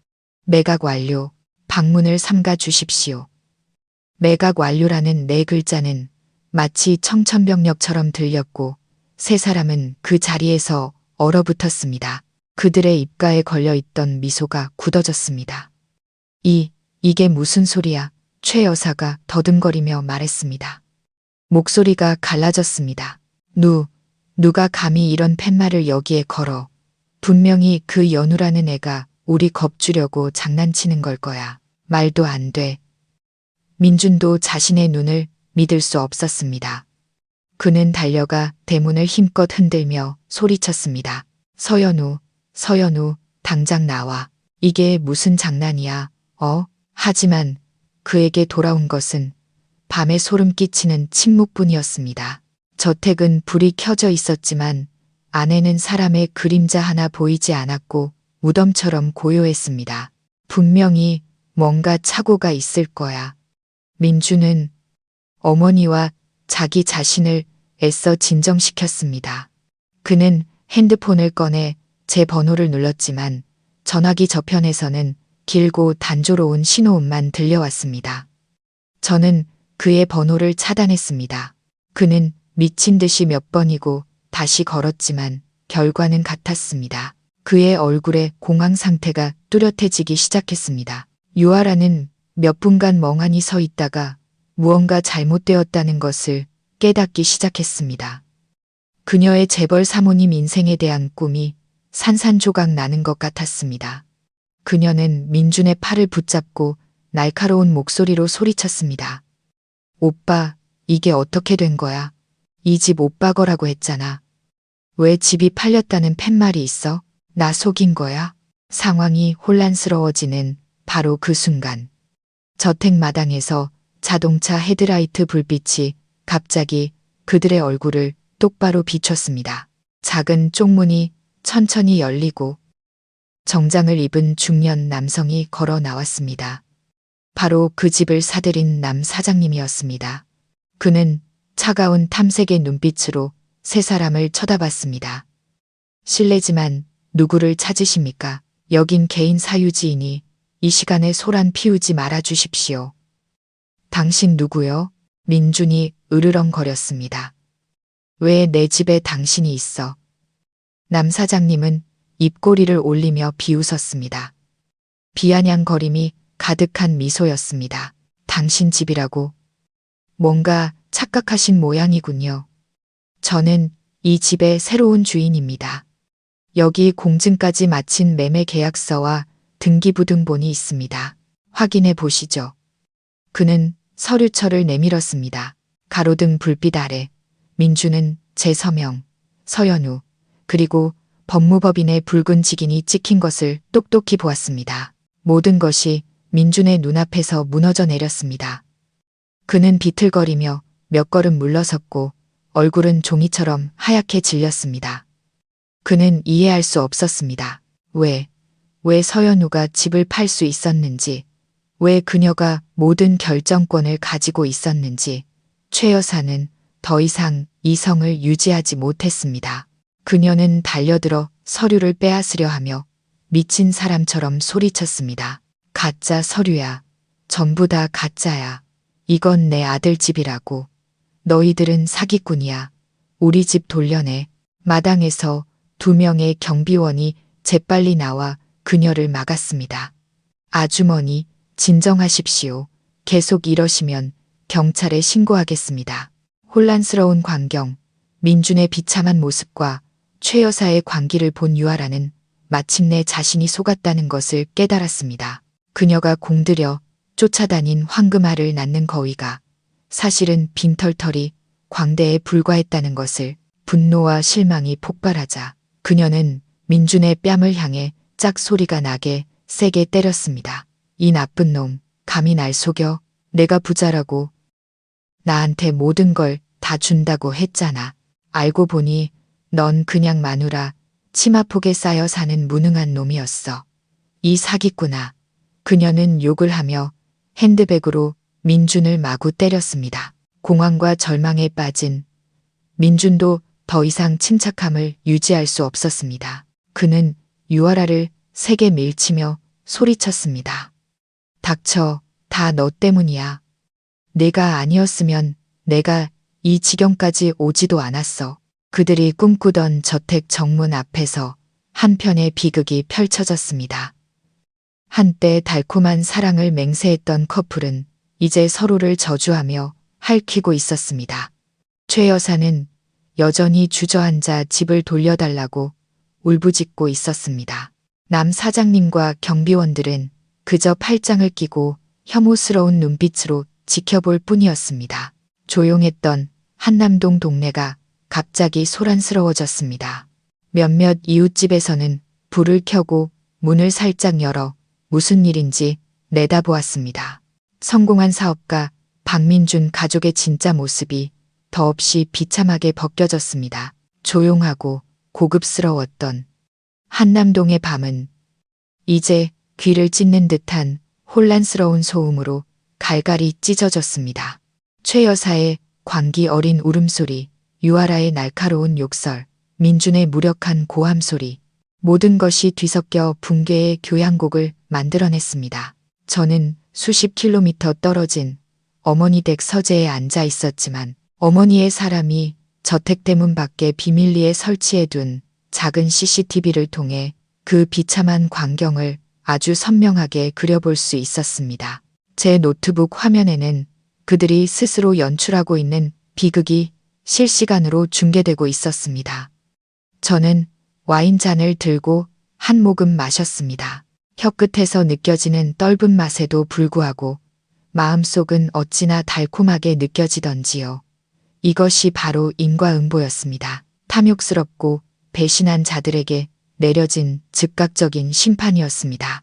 화면 속에서 유아라는 민준에게 핸드백 세례를 퍼부은 후 말없이 돌아서서 길가로 걸어나가 택시를 잡고 밤속으로 사라졌습니다. 그녀는 마치 처음 나타났을 때처럼 단호하고 냉정하게 떠났습니다. 그녀의 재벌 사모님 꿈은 산산조각 났습니다. 그녀가 항공모함이라고 생각했던 박민준이라는 배는 사실 찢어진 종이배에 불과했습니다. 모든 사람 앞에서 내연녀에게 버림받은 민준은 더욱 비참해 보였습니다. 그는 길 한가운데 멍하니 서 있었습니다. 번쩍이던 머리는 헝클어졌고 비싼 정장은 구겨져 있었습니다. 그는 굳게 닫힌 대문을 뚫어지게 쳐다보았습니다. 그의 눈은 텅 비어 있었습니다. 그는 여전히 현실을 받아들일 수 없었습니다. 왜 모든 것이 이 지경이 되었을까? 서연우, 그 약하고 순종적이던 여자가 어떻게 이렇게 엄청난 일을 저지를 수 있었을까? 분명히 누군가 뒤에 있을 거야. 한참을 울부짖던 최 여사도 기운이 다 빠진 듯 했습니다. 그녀는 차가운 보도 블록 위에 주저앉았습니다. 고급스러웠던 옷은 흙먼지로 더러워졌고 정성 들여 한 화장은 눈물로 얼룩져 있었습니다. 그녀의 모습은 초라한 거지와 다를 바 없었습니다. 그녀는 아들을 올려다보며 쉰 목소리로 말했습니다. 민준아, 우리 집 정말 잃어버린 거니? 민준은 대답하지 않았습니다. 그는 다시 핸드폰을 꺼내 미친 듯이 제 번호를 눌렀습니다. 그는 몇 번이고 다시 걸었지만 돌아오는 것은 익숙한 통화 연결음 뿐이었습니다. 분노와 무력감이 극에 달하자 그는 핸드폰을 땅에 세게 내던졌습니다. 최신 아이폰 화면이 산산조각 났습니다. 마치 지금 그의 미래처럼 말이죠. 결국 다른 방법이 없자 두 모자는 서로를 부축하며 비틀거리며 길가로 나가 택시를 잡고 돌아갔습니다. 하지만 이제 어디로 돌아갈까요? 민준이 유아라에게 사준 고급 아파트는 분명 그녀가 두 번 다시 그들을 들여보내주지 않을 것입니다. 한남동 저택은 새로운 주인이 생겼습니다. 그들에게 돌아갈 곳은 단 한 곳뿐이었습니다. 신림동의 낡고 허름한 연립주택, 한때 그들이 부끄러운 과거라며 벗어던지고 싶어 했던 그곳이 이제 그들의 마지막 안식처가 되었습니다. 밤에 택시는 그들을 부촌에서 떠나게 하여 그들의 진짜 위치로 되돌려 놓았습니다. 저는 노트북 화면을 껐습니다. 오늘 밤의 연극은 이것으로 충분했습니다. 저는 이것이 그들에게 닥칠 지옥 같은 날들의 서막에 불과하다는 것을 알았습니다. 그들은 거처를 잃었고 체면을 잃었습니다. 하지만 가장 중요한 것, 민준의 거짓된 성공을 만들어냈던 모든 것이 곧 무너져 내릴 참이었습니다.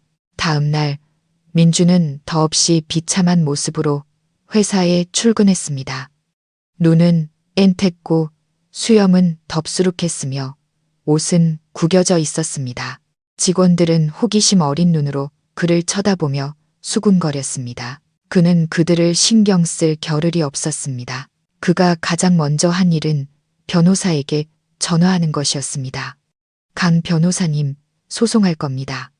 내 전처를 고소할 거예요. 그 여자가 날 속였어요. 내 동의도 없이 집을 팔아버렸다고요. 그건 공동재산입니다. 그는 전화기에 대고 으르렁거렸지만 그의 분노에 대한 대답은 변호사의 차갑고 냉정한 목소리뿐이었습니다. 박 사장님, 제가 사건 서류를 다시 검토해 보았습니다. 그 저택은 전혀 공동재산이 아닙니다. 혼인 전에 서연우 씨에게 단독으로 증여된 특유재산이며 증여계약서에 특약 조항이 포함되어 있었습니다. 전 부인께서 사장님의 조항 위반에 대한 충분한 증거를 제출하셨습니다. 그녀의 모든 매매 절차는 완전히 합법적이었습니다. 우리에게는 소송을 제기할 근거가 전혀 없습니다. 솔직히 말씀드리면 우리는 이미 졌습니다. 사장님, 뭐라고요? 졌다고요? 민주는 자신의 귀를 의심하며 소리쳤습니다. 왜요? 왜 처음부터 그 계약서를 제대로 확인하지 않았던 겁니까? 당신들 일하는 방식이 대체 뭐예요? 사장님, 저희에게 최대한 빨리 이혼을 진행해 달라고 재촉하신 건 바로 사장님이셨습니다. 서연우 씨가 모든 조항에 동의했고 아무런 분쟁도 없다고 말씀하셨습니다. 저희는 사장님의 요구대로 했을 뿐입니다. 변호사는 이미 짜증 섞인 말투로 말했습니다. 민주는 할 말을 잃었습니다. 맞았습니다. 바로 그 자신, 그의 자만심과 전처에 대한 경멸이 그를 죽음으로 몰아넣은 것이었습니다. 그는 자기도 모르는 사이에 스스로 덫에 걸려든 것이었습니다.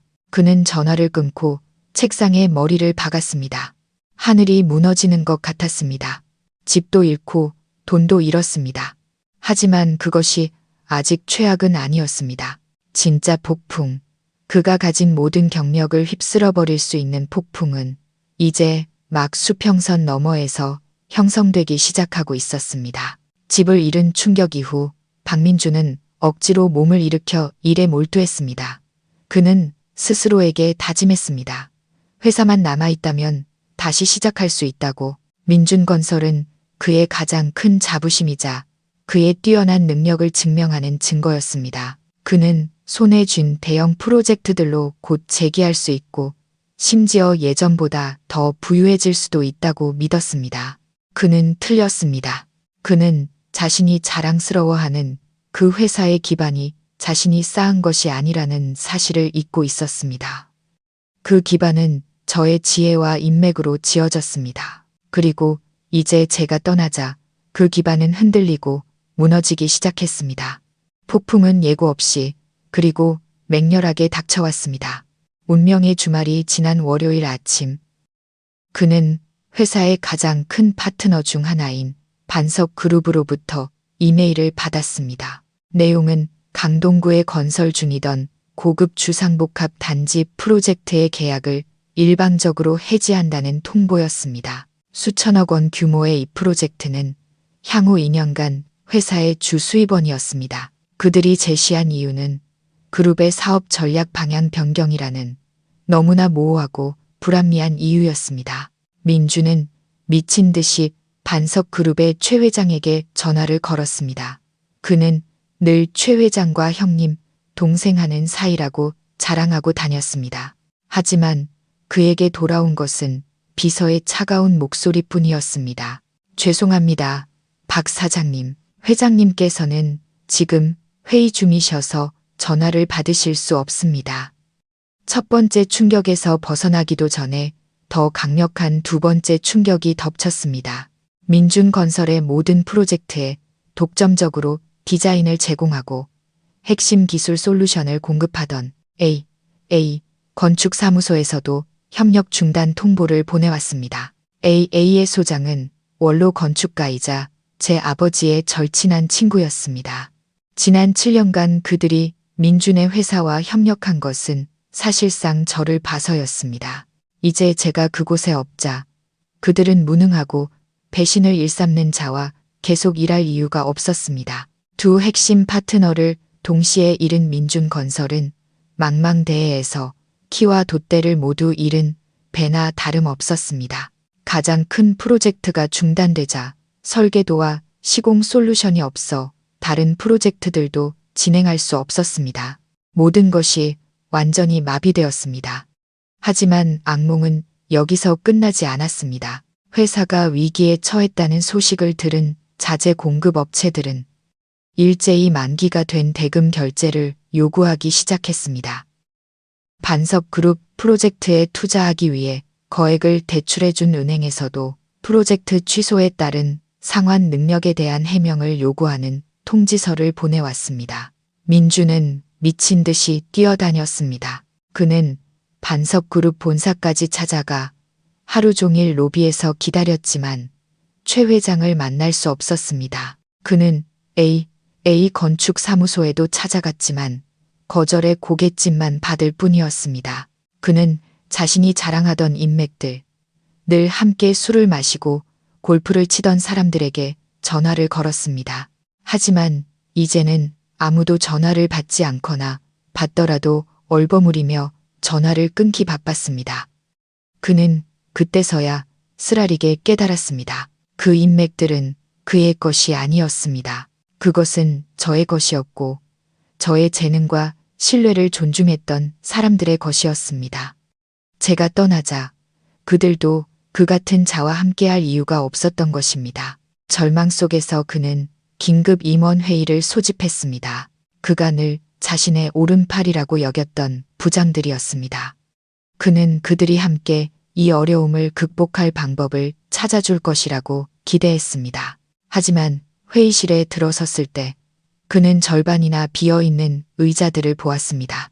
그가 묻기도 전에 인사팀장이 책상 위에 사직서 뭉치를 올려놓았습니다. 사장님, 저와 몇몇 직원들은 더 나은 대우를 약속한 새로운 회사로부터 스카우트 제의를 받았습니다. 죄송합니다. 어느 회사야? 감히 어느 회사가 내 사람들을 빼가는 거야?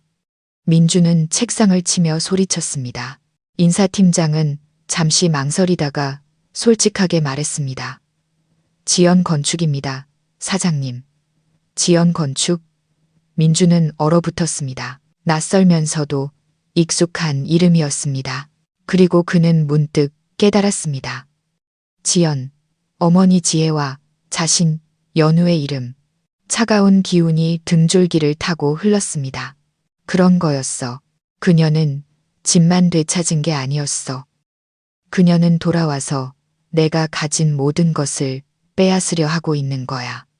그녀는 내 회사의 잿더미 위에서 자신만의 제국을 건설하고 있는 거였어. 그것이 마지막 일격이었습니다. 박민준의 의지를 완전히 파괴해버린 일격이었습니다. 그는 사장 의자에 주저앉아 텅 빈 사무실, 쌓여있는 사직서, 책상 위에 산더미처럼 쌓인 채무 독촉장을 바라보았습니다. 지난 7년간 그는 자신의 뛰어난 능력에 대한 환상 속에서 살아왔습니다. 그는 자신이 성공한 사업가이고 민준건설이라는 배를 이끄는 선장이라고 생각했습니다. 하지만 이제야 깨달았습니다. 그는 한 번도 선장이었던 적이 없었습니다. 그는 그저 세워진 허수아비에 불과했습니다. 그리고 인형을 조종하던 사람이 줄을 놓자 허수아비는 즉시 쓰러져 버렸습니다. 붕괴는 서서히 오지 않았습니다. 그것은 폭풍처럼 닥쳐와 불과 일주일 만에 모든 것을 휩쓸어 가버렸습니다. 건설업계에 떠오르는 별이었던 민준건설은 이제 은행에 압류당하고 파산 선고를 기다리는 영혼 없는 시체에 불과했습니다. 폭풍이 민준건설이라는 썩은 배를 집어삼키는 동안 다른 곳 서울금융의 심장부에서는 새롭고 눈부시며 당당한 등대가 밝게 빛나고 있었습니다. 역동성과 번영의 상징인 IFC 빌딩은 새로운 입주자를 맞이했습니다. 도시 전체를 조망할 수 있는 48층이 공식적으로 주식회사 지연건축의 본사가 되었습니다. 지연이라는 이름은 단순히 저와 어머니의 이름을 합친 것이 아니었습니다. 그것은 평안함과 난초의 고고한 아름다움을 의미했습니다. 어머니께서 항상 제가 닮기를 바라셨던 여성의 품격을 상징하는 이름이었습니다. 회사가 공식적으로 출범하는 날, 저는 거창한 행사를 열거나 언론을 부르지 않았습니다. 그저 조촐한 티파티를 열었습니다. 손님들은 저와 함께 일하며 제 재능을 존중했던 대형 파트너사, 업계 최고의 건축가와 엔지니어들이었습니다. 저는 미니멀하지만 세련되게 디자인된 새로운 사무실에 서 있었습니다. 우아한 흰색 정장을 입고 머리는 개성 있게 짧게 잘랐습니다. 저는 7년 전 남편의 등 뒤에 서 있기만 했던 서연우가 아니었습니다. 저는 지연건축의 이사회 의장이자 대표이사 서연우였습니다. 저는 자리에 함께한 귀빈들, 한때 민준건설과 협력했던 익숙한 얼굴들이 이제는 저를 축하하기 위해 이곳에 와 있는 것을 보았습니다. 저는 그들이 단순히 어머니를 봐서 온 것이 아니라 제 능력을 진정으로 믿기 때문에 왔다는 것을 알았습니다. 민준과의 계약을 막 해지한 반석그룹의 최 회장님이 다가와 제 손을 잡았습니다. 온화한 미소와 함께 축하하네, 연우 양. 내가 이 날을 얼마나 기다렸는지 몰라. 자네 같은 인재는 제자리에 있어야지. 강동구 프로젝트는 그대로 남겨뒀네. 자네 회사만이 그 프로젝트를 완벽하게 수행할 능력과 진심을 갖췄다고 믿네. 저는 미소 지으며 정중하게 그의 손을 잡았습니다. 믿어주셔서 감사합니다, 회장님. 지연건축이 결코 실망시켜드리지 않겠습니다. 수천억 원 규모의 계약이 회사 출범 첫날 바로 체결되었습니다. 이보다 더 순조로운 시작은 없었습니다. 대형 파트너사들뿐만 아니라 제가 한때 민준의 회사를 위해 공들여 영입했던 최고의 인재들, 핵심 두뇌들도 이제 지연건축이라는 지붕 아래 모두 모였습니다. 회사의 절반과 함께 사직서를 냈던 유능한 하 팀장님은 이제 저의 인사 총괄 이사가 되었습니다. 모든 프로젝트에서 제 오른팔이었던 창의적인 롱 수석 건축가는 이제 디자인 총괄 이사로서 제 곁을 지키고 있었습니다. 그들이 떠난 것은 돈 때문이 아니었습니다. 그들은 누가 진짜 재능 있는 사람인지, 누가 자신들의 헌신을 받을 자격이 있는지 알았기 때문입니다. 그들은 공을 가로채고 이익만 탐하는 무능한 리더에게 지쳐 있었습니다. 저의 복귀는 건설 및 건축업계에 진짜 지각 변동을 일으켰습니다. 지연건축은 신생회사에 불과했지만 막대한 자본, 정의 인력, 그리고 비전을 가진 리더를 바탕으로 빠르게 새로운 세력, 무시할 수 없는 떠오르는 별이 되었습니다. 우리는 연이어 대형 입찰에서 승리하며 이전에는 민준건설의 몫이었던 프로젝트들을 따냈습니다. 저는 비열한 경쟁 수단을 사용하지 않았습니다. 저는 그저 더 잘했을 뿐입니다. 지연건축의 디자인은 더 창의적이었고 우리의 시공 솔루션은 더 최적화되었으며 무엇보다 우리의 신뢰와 진정성은 가장 까다로운 고객들의 마음을 사로잡았습니다. 제 회사가 폭풍처럼 성장하는 동안 민준의 회사는 서서히 죽어가고 있었습니다. 모든 프로젝트와 인재를 잃은 그는 텅 빈 껍데기와 막대한 은행 빚만 남게 되었습니다.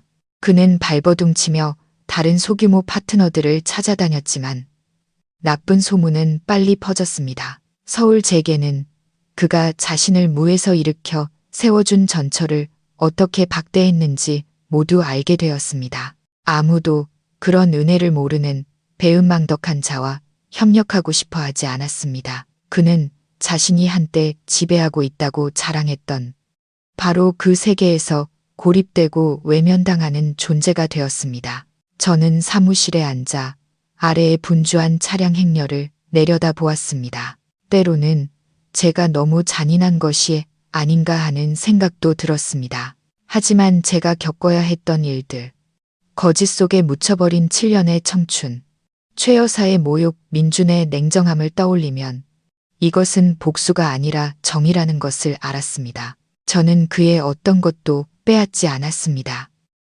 저는 그저 본래 제 것이었던 것, 즉 경력, 자존감, 그리고 살 가치가 있는 삶을 되찾았을 뿐입니다.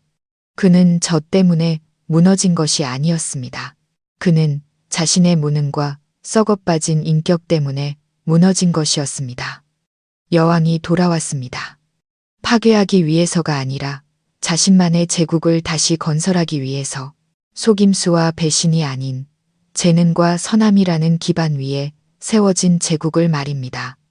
시간은 흘러 약 6개월이 지났습니다. 6개월은 길지 않지만 두 인생 사이에 극명한 대조를 만들어내기에는 충분한 시간이었습니다. 제 회사 지연 건축이 업계에서 빛나는 이름이 되어 대규모 프로젝트를 수행하며 큰 명성을 얻는 동안 민준 건설이라는 이름은 공식적으로 사라졌습니다. 은행이 와서 그가 자랑하던 사무실과 고급차 몇 대를 포함한 남은 자산을 모두 압류했습니다. 회사 간판이 내려지면서 거짓으로 세워진 제국은 막을 내렸습니다. 박민준은 공식적으로 파산을 선언하고 말 그대로 빈털터리가 되었습니다. 이 충격은 그에게 저택을 잃었을 때보다 훨씬 더 컸습니다. 회사는 그의 전부였고 그의 헛된 자부심이었습니다. 그것을 잃자 그는 아무것도 남지 않았습니다.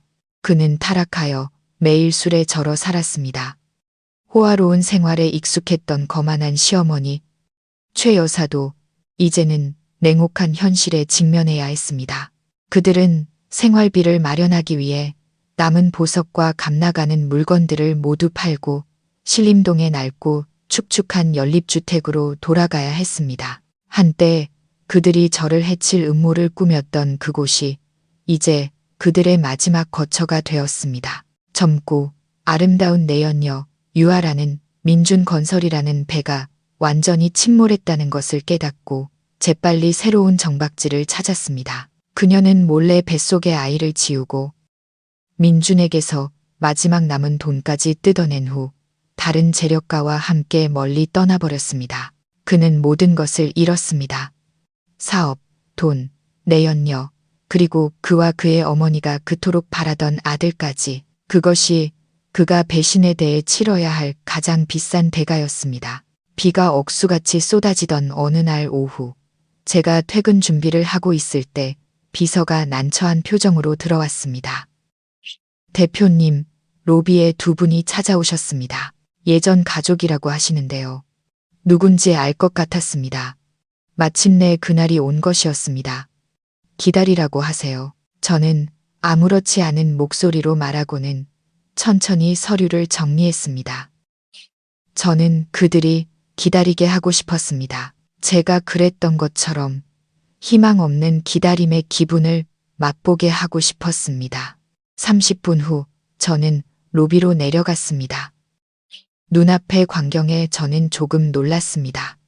마음의 준비를 했음에도 불구하고 말이죠. 박민준과 최 여사는 대기 의자에 웅크리고 앉아 있었습니다.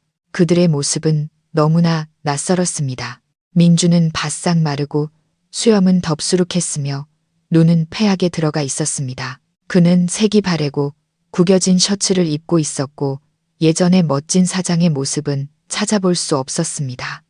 최 여사는 더 비참했습니다. 노랗게 물들였던 머리카락은 흰 뿌리가 드러나 있었고 입고 있는 옷은 여전히 명품인 척했지만 낡고 해져서 어울리지 않았습니다. 화장하지 않은 얼굴에는 주름과 고된 피로가 역력했습니다. 제가 다가가는 것을 보고 두 사람은 황급히 일어섰습니다. 최 여사가 먼저 달려왔습니다. 그녀의 태도는 180도 달라져 있었습니다. 그녀는 감히 저를 똑바로 쳐다보지 못하고 고개를 숙인 채 두 손으로 옷자락을 비비며 더듬거렸습니다. 연우야, 애미가 왔다. 그녀는 한 문장도 제대로 말하지 못했습니다. 민준이 다가와 제 앞에 털썩 무릎을 꿇었습니다. 저와 로비에 남아있던 직원들 모두를 경악하게 한 행동이었습니다. 연우야, 제발. 그는 고개를 들었습니다. 그의 눈은 붉게 충혈되어 눈물이 그렁그렁했습니다. 내가 잘못했어. 전부 내 잘못이야. 나는 쓰레기 같은 놈이었어. 눈이 멀었었고 돈이랑 그 유아라라는 애한테 홀렸었어. 제발 나를 용서해 줄 수 없을까? 나한테 살 길 좀 열어줘. 내 회사가 다 망했어. 이제 난 아무것도 없어. 제발 내 회사에서 다시 일하게 해주면 안 될까? 내가 처음부터 다시 시작할게. 너한테 보상하기 위해 뭐든지 할게. 제발 부탁이야, 연우야. 그는 울면서 말했습니다. 뒤늦은 후회의 눈물이었습니다. 최 여사는 아들이 무릎 꿇는 것을 보고 황급히 가세했습니다. 눈물을 줄줄 흘리며 그래, 연우야. 우리 민준이 좀 용서해줘. 걔가 어리석었어. 너한테 잘못했지만 그래도 내 남편이었잖니. 나도 잘못했다. 미안하다. 내가 늙어서 주책이었어. 날 탓하지 말아줘. 걔한테 기회 한 번만 더 줘라. 이 늙은 애미 불쌍해서라도 이제 집도 없고 돈도 다 떨어져서 우리 모자는 어떻게 살아야 할지 막막하다, 얘야. 그들은 정말 비참한 연극을 펼쳤습니다. 그들은 애원하고 울고 하소연했습니다. 하지만 제 눈에는 모든 것이 역겨운 가식으로 보일 뿐이었습니다. 그들이 저를 찾아온 것은 진심으로 후회해서가 아니었습니다. 막다른 길에 몰렸기 때문이었습니다. 그들은 여전히 저를 구명보트, 자신들이 기댈 수 있는 도구로만 보고 있었습니다. 저는 그들을 조용히 아무런 감정 없이 바라보았습니다. 제 안의 분노와 고통은 이미 오래전에 식어버린 듯 했습니다. 이제 제게 남은 것은 무관심과 그들의 비참함에 대한 약간의 연민뿐이었습니다. 저는 제 발 아래 무릎 꿇고 있는 남자, 한때 온 마음을 다해 사랑했던 남자를 내려다보았습니다.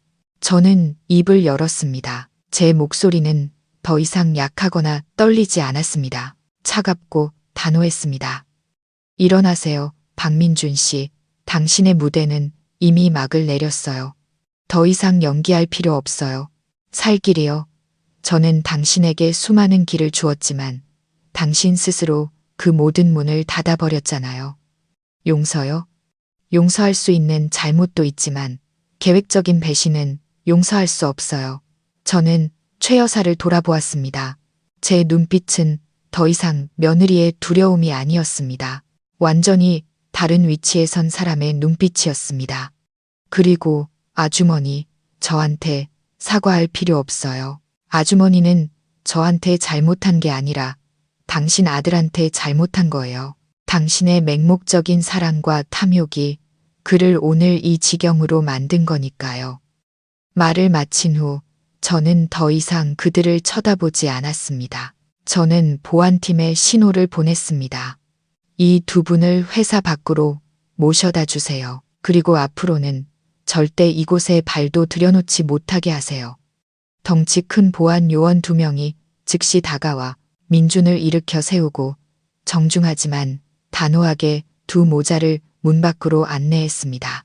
최 여사는 몇 마디 욕설을 더 내뱉으려 했지만 그녀의 목소리는 넓은 로비 공간에서 약하고 공허하게 울릴 뿐이었습니다. 무거운 유리문이 쾅 하고 닫히며 다시 한번 저의 세계와 그들의 세계를 갈라놓았습니다. 이번에는 영원히 그 혼란스러웠던 오후 이후 저는 박민준이나 최 여사를 다시는 만나지 않았습니다. 그들은 제가 만들어낸 성공의 빛에 가려진 희미한 그림자처럼 제 인생에서 완전히 사라졌습니다. 저는 그들을 잊고 그들이 스스로 만든 진흙탕 속에서 살든 죽든 내버려 둘 수도 있었습니다. 하지만 어머니는 제게 침묵이 때로는 악에 동조하는 것이라고 가르치셨습니다. 뉘우칠 줄 모르는 자를 용서하는 것은 관용이 아니라 나약함이라고. 저는 직접적인 복수를 하지는 않았습니다. 그들과 같은 수준으로 저를 낮추고 싶지 않았습니다. 대신 저는 정의가 스스로 목소리를 내도록 했습니다. 저는 박민준이 예전 회사에서 20억 원을 횡령한 모든 증거를 다시 수집했습니다. 그것은 단순히